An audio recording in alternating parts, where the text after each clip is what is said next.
أما بعد أعوذ بالله من الشيطان الرجيم بسم الله الرحمن الرحيم يا أيها الذين آمنوا لا تلهكم أموالكم ولا أولادكم عن ذكر الله قال الله تبارك وتعالى في مقام آخر يا أيها الذين آمنوا قوا أنفسكم وأهليكم نارا آمنت بالله صدق الله مولانا العظيم۔ آج کا ہمارا موضوع ہے اولاد کے حقوق کیا ہے۔ جہاں اسلام دین فطرت ہے، اسلام نے والدین کے حقوق واضح فرمائے ہیں، وہی اسلام نے اولاد کے بھی کچھ حقوق رکھے ہیں جو والدین پر ضروری ہے۔ بعض ایسے مذاہب بھی ہیں جن میں سرے سے اولاد کے حقوق کا کوئی تصور ہی نہیں ہے، لیکن اسلام ایک ایسا ضابطہ حیات ہے جس نے اپنے ساتھ ہر تعلق دار رشتے کا کوئی نہ کوئی حق واضح کیا ہے، اور اولاد وہ ہے جن کی ساری تربیت کا جو ہے ان کا گھر ہوا کرتی ہے، ان کے والدین ہوا کرتے ہیں۔ نبی کریم صلی اللہ علیہ وآلہ وسلم نے فرمایا کل مولود یولد علی الفطرۃ، ہر بچہ جو پیدا ہوتا ہے وہ فطرت پر پیدا ہوتا ہے۔ ہم اپنے حساب سے اندازہ لگا لیں، مسلمان تو ہم سارے ہی ہیں، کلمہ اب جس گھر میں بچہ پیدا ہوگا والدین جس مسلک سے تعلق رکھتے ہیں اولاد کی اسی مسلک سے ہوگی۔ فرمایا کل مولود یولد علی الفطرۃ، ہر پیدا ہونے والا بچہ جو ہے وہ فطرت پر پیدا ہوتا ہے۔ اب عرض کریں کہ ایسا نہیں ہے کہ کوئی یہودی ہے، کوئی نصرانی ہے، کوئی عیسائی ہے، کوئی بتوں کی پوجا کرتا ہے۔ نبی کریم صلی اللہ علیہ وآلہ وسلم نے فرمایا وہ جب پیدا ہوتا ہے فطرت پر پیدا ہوتا ہے، اور فطرت ہمیشہ اسلام ہی ہوا کرتی ہے۔ فَأَبَوَاهُ يَهُودَانَهُ، اس کے والدین اسے یہودی قرار دیتے ہیں، اور يَنصُرَانَهُ، یا اس کے والدین اسے نصرانی قرار دیتے ہیں، اور يَمْسُجَانَهُ، یا اس کے والدین کی وجہ سے مجوسی ہو جاتا ہے۔ اصل میں وہ اسلام کی فطرت پر پیدا ہوتا ہے، لیکن جیسے ہی جو اس کے والدین کا مذہب ہوتا ہے وہ اسی پر پروان چڑھتا ہے۔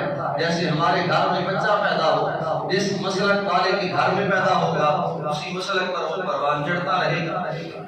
نبی کریم صلی اللہ علیہ وآلہ وسلم نے جو پہلا حق اولاد کا پیدا ہونے کے بعد ذکر کیا ہے، فرمایا من ولد، جس کسی نے بچہ جنا ہے اب اس کے لیے حکم یہ ہے فأذن فی اذنہ الیمنی، تو اس کے دائیں کان میں آذان دے۔ یہ نبی کریم صلی اللہ علیہ وآلہ وسلم کی حدیث مبارکہ ہے کہ جب کسی کے گھر میں آدمی بچہ پیدا ہوتا ہے کسی کو بلا کر اس کے کان میں آذان دلوائی جاتی ہے۔ میرے کریم محبوب نے فرمایا جب کسی کے گھر میں اولاد پیدا ہو، پہلا حق پیدا ہونے کے بعد اس کا یہ ہے کہ اس کے دائیں کان میں آذان دی جائے۔ فرمایا دوسرا حق اس کا پیدا ہونے کا یہ ہے کہ جیسے ہی تم نے دائیں کان میں آذان دی ہے وَأَقَامَ فِي أُذُنِهِ الْيُسْرَىٰ، اس کے بائیں کان میں تم نے اقامت کہنی ہے۔ جیسے امامت کے لیے جماعت کے لیے کھڑا ہوتے ہوئے اقامت کہی جاتی ہے، اس کے بائیں کان میں تم نے اقامت کہنی ہے۔ ایسا کیوں ہے؟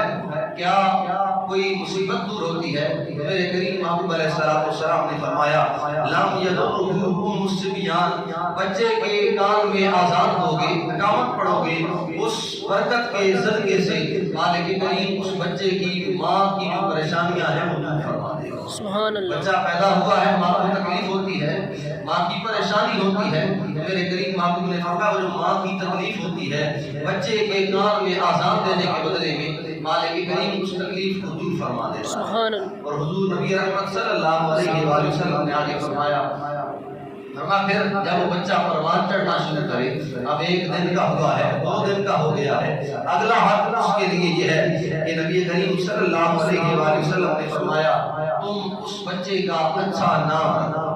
یہ تمہارے لیے ضروری ہے کہ تم اس بچے کا نام اچھا رکھو۔ انکم تدعون یوم القیامۃ باسمائکم، کیونکہ قیامت والے دن تمہیں تمہارے نام سے بلایا جائے گا۔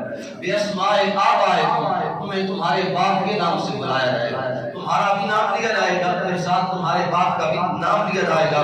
فرمایا فَأَحْسِنُوا أَسْمَاءَكُمْ، اس لیے ضروری ہے کہ تم اپنے نام اچھے رکھو۔ اب بچہ اپنا نام خود تو نہیں رکھ سکتا ہے، جو پیدا ہوا ہے وہ خود تو نہیں رکھ سکتا ہے، نام والدین کا ہی رکھنا ہے۔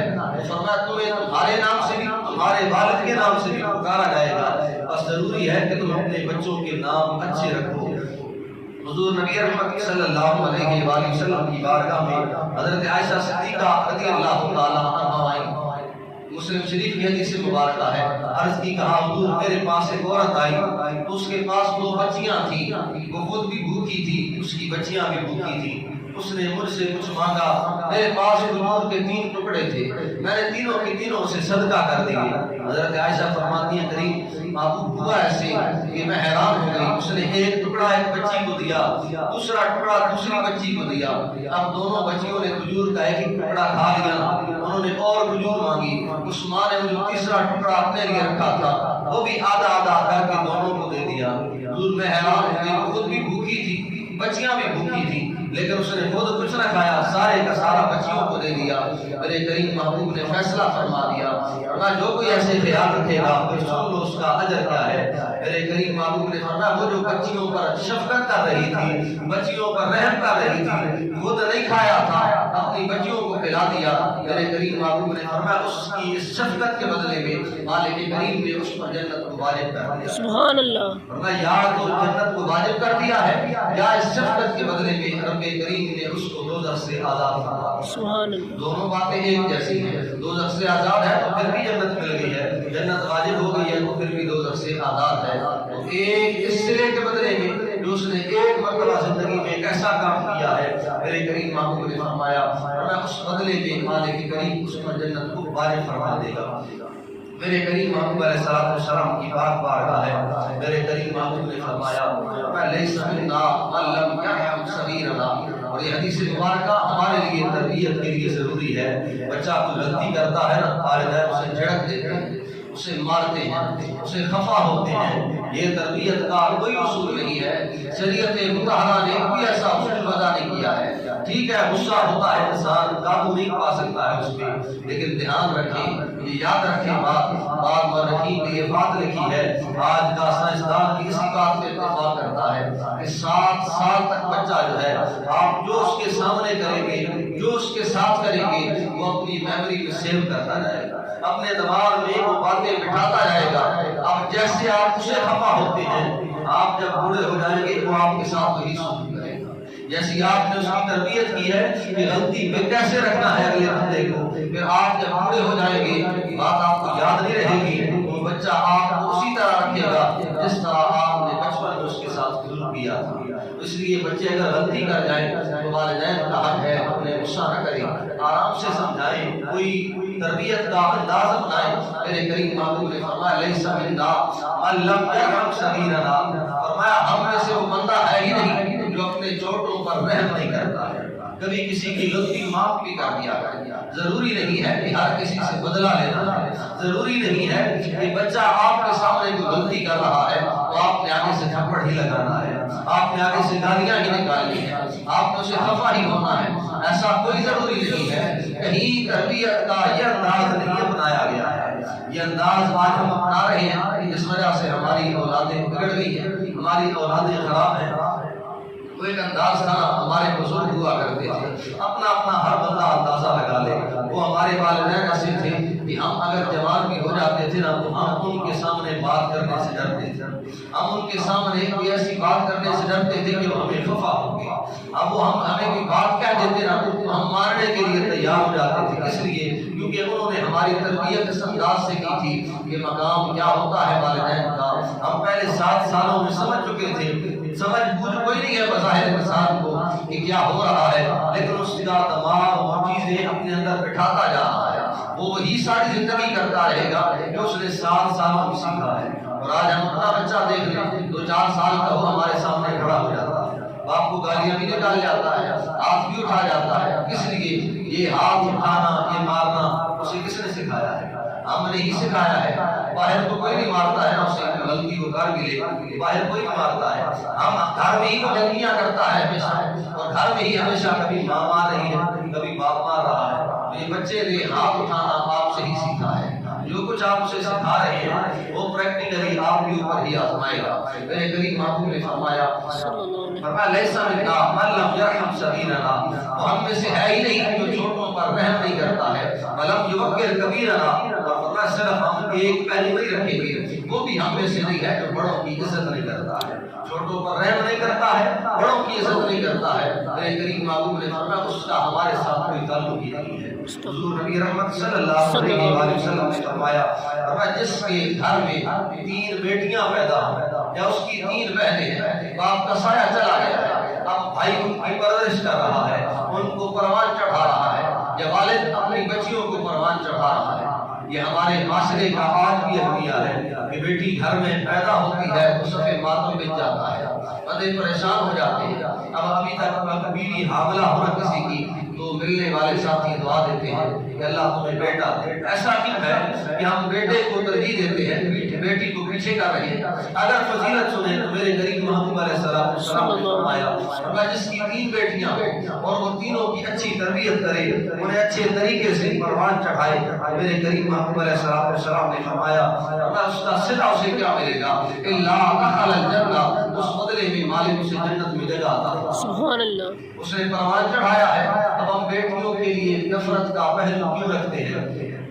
پیدا ہوتی ہم سوچتے ہیں خرچہ ہم نے کرنا ہے، تربیت ہم نے کرنی ہے، پروان ہم نے چڑھانا ہے، لیکن ہم نے حوالے کسی اور کے کر دینا ہے۔ بھائی ملکیت کسی اور کی ہو جاتی ہے تو ہمیں کیا فائدہ ہے؟ بھائی صاحب آپ کو یہ فائدہ ہے اگر دنیا آپ اس کی بنا دیں گے، تربیت اچھی کر لیں گے تو اس کے بدلے میں مالک آپ کو جنت عطا فرما دے گا۔ کیا یہ صلہ کوئی چیز نہیں ہے؟ اب 3 کا ذکر کیا، وہاں کوئی ایسا بھی بیٹھا ہوگا جس کی 2 بیٹیاں ہوں گی، اس نے عرض کی ہوگی، کہا حضور اگر میری 2 بیٹیاں ہیں میرے لیے کیا حکم ہے؟ میرے لیے بھی کوئی اجر ہے؟ میرے کریم محبوب علیہ السلام نے فرمایا ہاں اجر سے ہم معلوم تمہیں بھی رکھیں گے۔ جس کی 2 بیٹیاں ہوں اس نے دونوں بیٹیوں کی اچھی تربیت کی ہو، پھر اچھا پروان چڑھا کے اچھے گھر میں ان کے رشتے کی ہو، میرے کریم محبوب نے فرمایا قیامت والے دن میرے ساتھ ایسے ہوگا جیسے یہ 2 انگلیاں ملی ہوئی۔ سبحان اللہ، ایسے میرے ساتھ وہ بندہ ہوگا جس نے 2 بیٹیوں کی تربیت اچھی کی ہے، اچھے گھر میں ان کے رشتے کیے ہیں، فرمایا یہ 2 انگلیاں ملی ہوئی ہیں، درمیان میں سے ہوا گزرنے کا فاصلہ کوئی نہیں ہے، تھوڑا سا بھی فاصلہ کوئی نہیں ہے۔ وہاں حضور کا مقام کیا ہوگا؟ سب سے اعلیٰ، سب سے بلند و بالا۔ لیکن فرمایا جو بیٹیوں کی اچھی تربیت کرے گا، اچھے گھر میں رشتے کرے گا، وہ میرے ساتھ ایسے ہوگا جیسے 2 انگلیاں ملی ہوئی ہیں۔ اب کسی کے دل کی آہ نکلی، وہاں کوئی ایسا بھی بیٹھا ہوگا جس کی صرف 1 بیٹی ہوگی، اس نے سوال کیا ہوگا کہا حضور اگر 1 بیٹی ہو اس کے لیے کیا حکم ہے؟ اجر اس کے لیے کیا ہے؟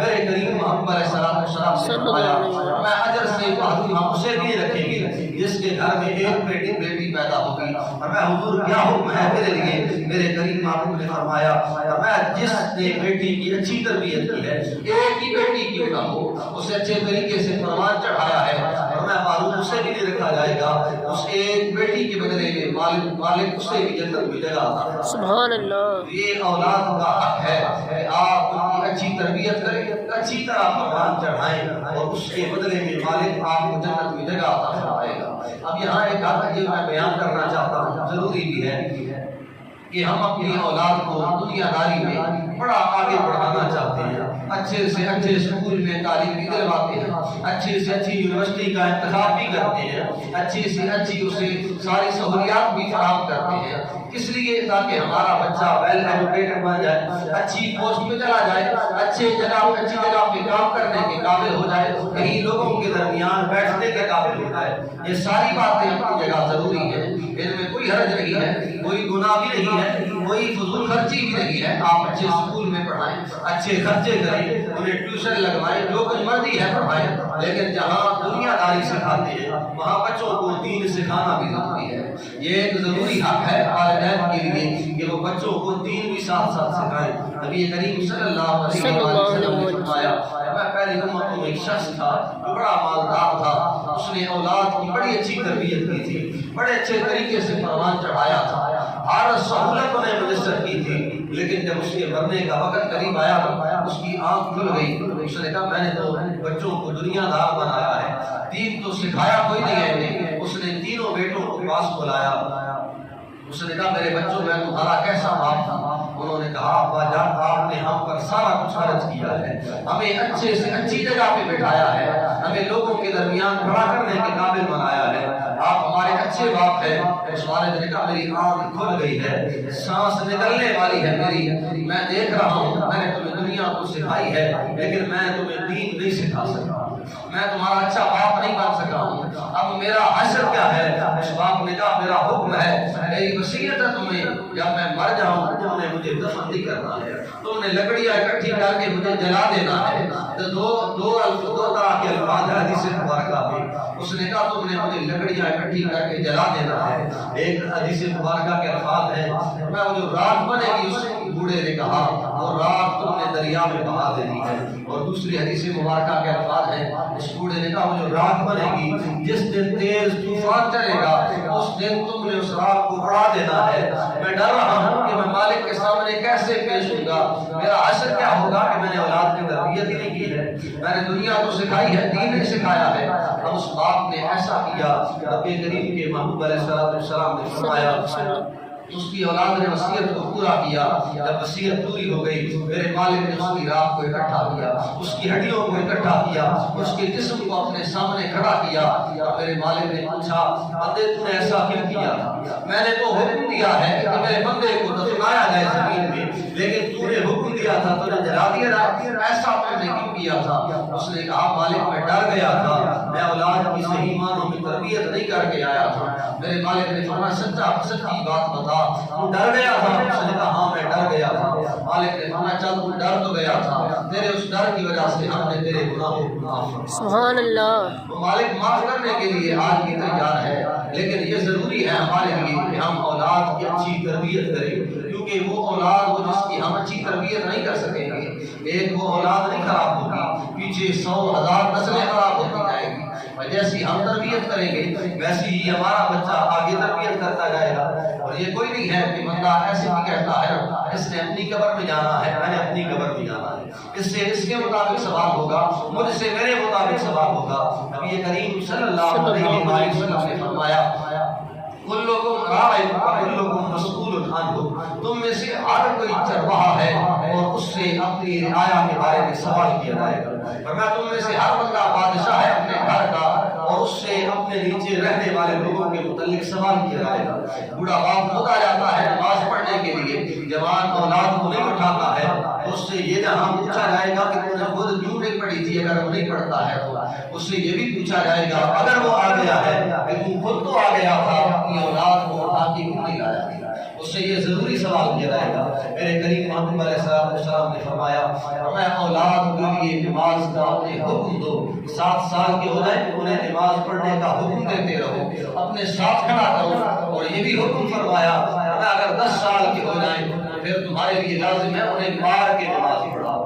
دین بڑا فطرت والا ہے، مارنے کا حکم کہیں نہیں ہے اس فریضے کے علاوہ، لیکن نماز کی جہاں بات آئی میرے کریم محبوب نے فرمایا تمہارے لیے مارنا جائز ہے، اپنی اولاد کو مار سکتے ہو، جب وہ 10 سال کے ہو جائیں پھر بھی نہ پڑھیں۔ ہمارا بچہ 20 سال کا ہے، 30 سال کا ہے، وہ سویا ہوا ہے، ہم اسے جگاتے نہیں ہیں کیوں رات کو تھکا ہوا آیا ہے، پھر اس نے ڈیوٹی پہ جانا ہے، پھر اس نے اسکول جانا ہے، پھر اس نے کالج جانا ہے، تھوڑی دیر آرام کر لے۔ بھائی اس آرام کے چکر میں آپ اس کا خیال کر رہے ہیں، کل وہی آرام آپ کے لیے وبال جان بن جائے، آپ کے لیے کہیں عذاب کا باعث نہ بن جائے۔ دین ہر پہلو پہ ہمیں نظر دوڑانے کی ضرورت ہے، اور یہ دین ہمیں ترغیب دیتا ہے اس بات کی کہ جہاں والدین اس بات کا حق رکھتے ہیں، والد چاہتا ہے کہ بچے میرے حقوق کیوں نہیں پورے کرتے ہیں، وہ والد ذرا اپنے ماضی میں سوچے کہ کیا اس نے اولاد کے حقوق پورے کیے تھے، اگر وہ اولاد کے حقوق پورے کرنے والا ہے تو دین فطرت کے مطابق اولاد یقیناً اس کے حقوق کو پورا کرنے والی ہوگی۔ اللہ کریم کی بارگاہ میں دعا ہے مالک عمل کی توفیق عطا فرمائے۔ آخر دعوانا